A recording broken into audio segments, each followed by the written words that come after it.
With 2024 rookie drafts playing out, why not be absolutely degenerate and look at, well, a way too early, a mock draft of the first round for a 2025 rookie draft? We're talking 12 teams, Superflex, of course, tight end premium, PPR.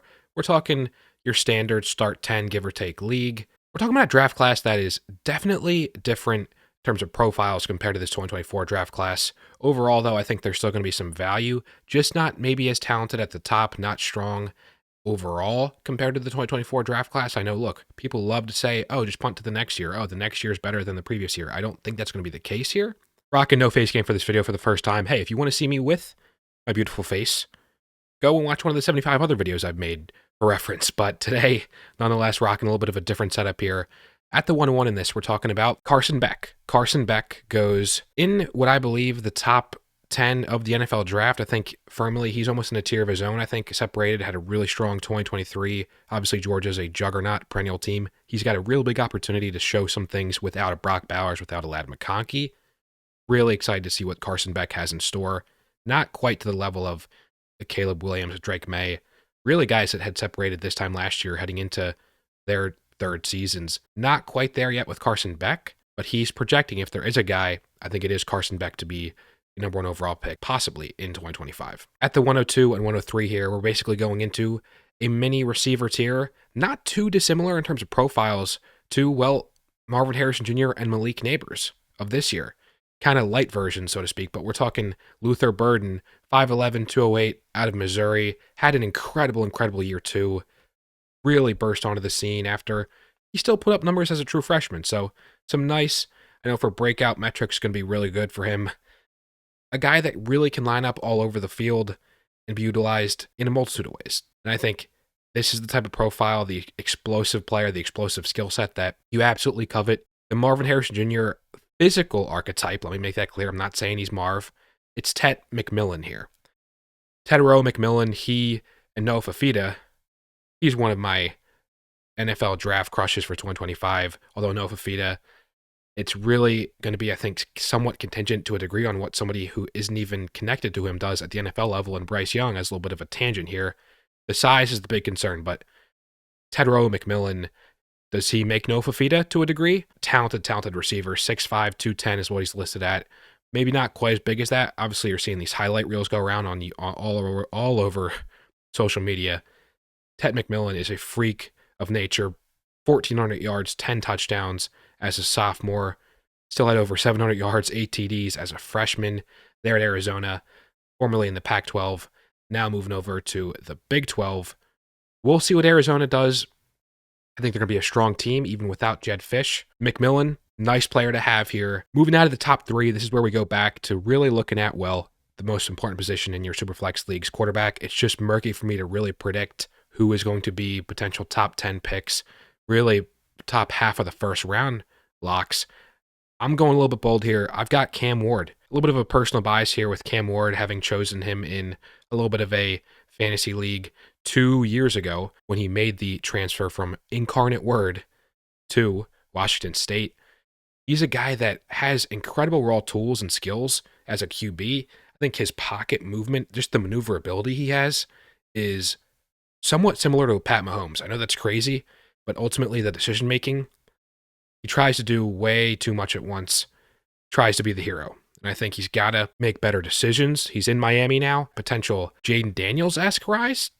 Not nearly as dynamic a runner, I'm going to make that clear, but Cam Ward, really intriguing player, really intriguing skill set. He's got a chance to rocket up draft boards, to rocket up into your rookie drafts for 2025. Not too dissimilar in terms of the skill set, in terms of the real strength of maneuverability, a Houdini-like pocket movement. It's Shedeur Sanders. We're talking about Colorado, a similar predicament to Washington State, really trying to be the hero more often than not, which isn't really best. In a lot of cases, you can kind of force the issue, but you understand to a degree their thought process, but you really want them to clean it up, really want them to show some more in their presumptive draft eligible year. We'll see what Shedeur Sanders puts up with Colorado. I know him and Deion, his dad, in the headlines for not the best reasons.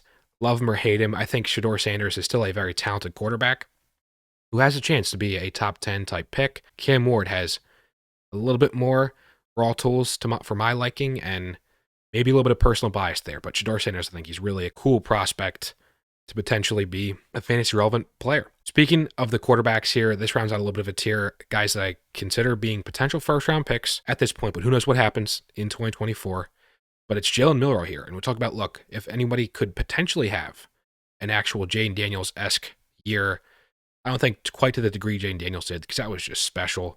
But the archetype, a guy that is honestly even well built compared to a 6'4", 200-pound Jayden Daniels. We're talking about 6'2", 220 for Jalen Milroe. Stays at Bama, and with Kalen DeBoer, does he get a Michael Penix rise? Only working with Jalen Milroe for 1 year. We'll see what exactly happens, but I think Jalen Milroe, a really intriguing player, has a great deep ball, has obviously unreal scrambling ability. Milroe really has an incredible opportunity to make a statement in Alabama's transition year from Nick Saban. Let me know what you guys think of him and what you think of these quarterbacks in general compared to, well, what we're dealing with in the 2024 draft class. Overall, it's really not as great of a QB class, but we'll see what happens. Going back to the receiver, well, we got Evan Stewart here. Evan Stewart, a guy who's 6 foot, 175 listed, transfers from Texas A&M to the Oregon Ducks. I know Oregon, they have Tez Johnson there, but overall, I look at Evan Stewart, the player. Texas A&M was a really weird program, weird situation. I'm giving him a little bit of a benefit of the doubt. He's got, though, a Dylan Gabriel, who I think could absolutely support him. Potential Bo Nix-esque season out of a Dylan Gabriel. Evan Stewart could have a monster year after lackluster 38 for 514, 4 touchdowns, worse off compared to his true freshman year. If everything goes right, he's got shades of a Garrett Wilson type player, and I think he's going to be a mid-first round pick in the NFL draft, so I got to recognize him here at this point in this way too early mock. And then transitioning, guys, this is where we've heard a lot already, I feel like, in terms of just the build-up for the 2024 draft at the running back position, how it's not a great class. The 2025 NFL draft class at running back is really, really good. It's really good. We could have a first-round pick. We could have potential multiple first-round picks in the NFL draft at the running back position. For me, kicking off, we're going with a little bit of a hot take here. Ashton Jeanty from Boise State. Small school, but a big-time player. Jeanty was a first-team All-American on an all-purpose level. He was the only player in college to have multiple 50-plus rushing and 50-plus receiving touchdowns. Incredible player. I love the 5'9", 210. Talk about running back BMI. He really checks a lot of the boxes. And think about, the small school mentality or the narrative. They played Washington week 1, and he had over 150 yards from scrimmage, 2 touchdowns. Don't tell me that he's just a Mountain West merchant. Nah, that's just not the case with Ashton Jeanty. I think he's a really, really great prospect at the running back position, as is Ollie Gordon. Ollie Gordon, the second, unbelievable year with Oklahoma State. Talk about another All-American first team. Really was their offense. And Oklahoma State, see out the helmet, Chuba Hubbard. I don't think that's the case here with Ollie Gordon. I think he is a special player at the running back position. In terms of production, you look at the splits, he got better as the games went on. In the second half, over 1,000 yards, over 6-7 yards per carry, 13 rushing touchdowns. Player that the NFL, I think, will covet if he has another strong 2024. Quinshon Judkins here. This is Quinshon Judkins, a guy that I think maybe I'm lower on consensus, but I look at coming out of the SEC as a true freshman was unreal.